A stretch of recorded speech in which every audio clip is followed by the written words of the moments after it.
सभी दर्शकों को मेरा नमस्कार। जब कभी कोई जिज्ञासा मन में आती है तो आप लोगों के बीच में साझा करने का प्रयास करता हूं।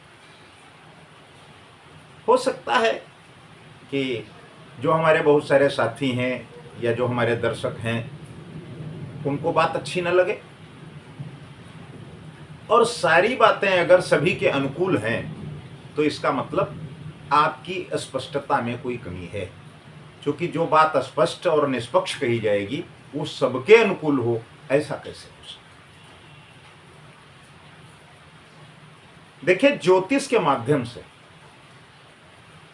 हम बहुत सारी जानकारियां आपको उपलब्ध करा सकते हैं। आपको ये बता सकते हैं कि आपका ग्रह अनुकूल है या आपके प्रतिकूल है, आपको इस दौरान सजग रहना चाहिए या किस तरीके की ग्रह शांति करना चाहिए, किस तरह का पूजन करना चाहिए। इन सब बिंदुओं को लेकर के तो हम आपको आगाह कर सकते हैं, आपको सजग कर सकते हैं और आप अपने अनुकूल उसका लाभ ले सकते हैं। श्रावण मास चल रहा है, रुद्राभिषेक आप कर सकते हैं। समय और गणना के आधार पर। ऐसा नहीं है कि जब मनाया तो रुद्राभिषेक करने लगे। शुभवास कब और कहां है, इसका बड़ा महत्व है।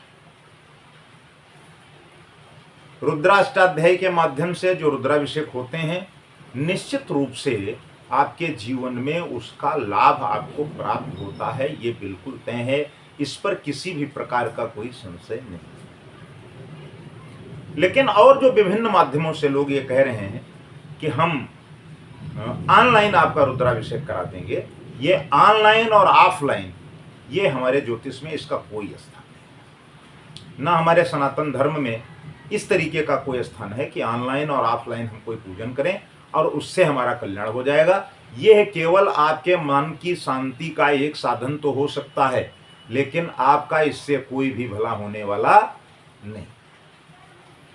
जो लोग ऑनलाइन पूजन करा करके यजमान को इस बात की संतुष्टि देना चाहते हैं कि आपका जो ग्रह खराब है वो ठीक हो जाएगा, वो केवल आपको भ्रम में डाल करके आपसे धन उगाही कर रहे हैं। ऑनलाइन के पूजन से किसी भी प्रकार का कोई ग्रह आपके अनुकूल होने वाला नहीं।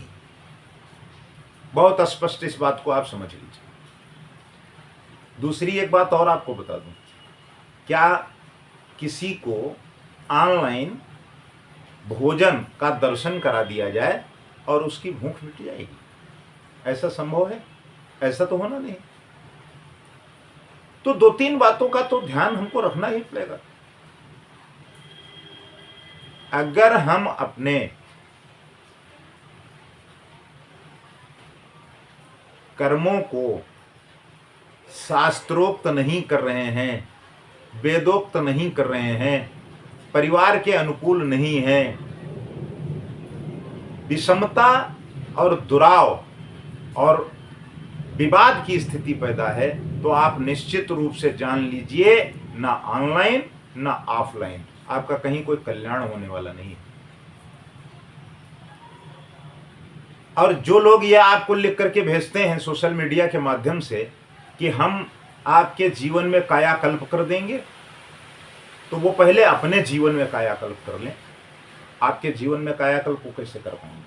कौन सा तरीका है? वो तरीका बता दें कि आपके जीवन में वो कायाकल्प कर देंगे। कोई ऐसा तरीका नहीं है, ये सिर्फ भ्रम की स्थिति है।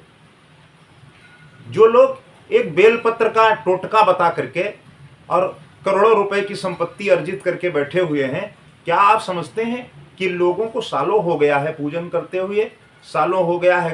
क्या प्रकृति के विपरीत भी कोई कार्य होने लगेगा किसी टोटका से या भस्म से या आशीर्वाद से? आशीर्वाद तब काम करता है जब आपके जीवन में सारा वातावरण आपके अनुकूल होता है। अगर आप प्रतिकूलता में हैं तो आपके जीवन में किसी का भी कोई कार्य आपके अनुकूल होने वाला नहीं। इसको आप बिल्कुल दिमाग से निकाल दीजिए। तो मेरा ये सुझाव है, मेरा आपसे आग्रह है, मेरा ये निवेदन है कि आप आस्था में इतना लीन न हो जाएं कि सारे धार्मिक और शास्त्रोक्त जो विधान हैं उनको तिलांजल दे करके और आजकल की ये जो नई व्यवस्था सामने आई है इसके साथ जुड़ें। नहीं, आप प्रकृति के साथ जुड़ें, अपने परिवार के साथ अच्छे वातावरण में रहें और जो हमारी वैदिक रीत नीति है उसके हिसाब से अगर आप पूजा पाठ अनुष्ठान करेंगे तभी आपका कल्याण होगा, अन्यथा आपका कोई कल्याण होने वाला नहीं है। बिल्कुल इस भ्रम में मत रहिएगा। ये मेरा अपना एक सुझाव है। नमस्कार।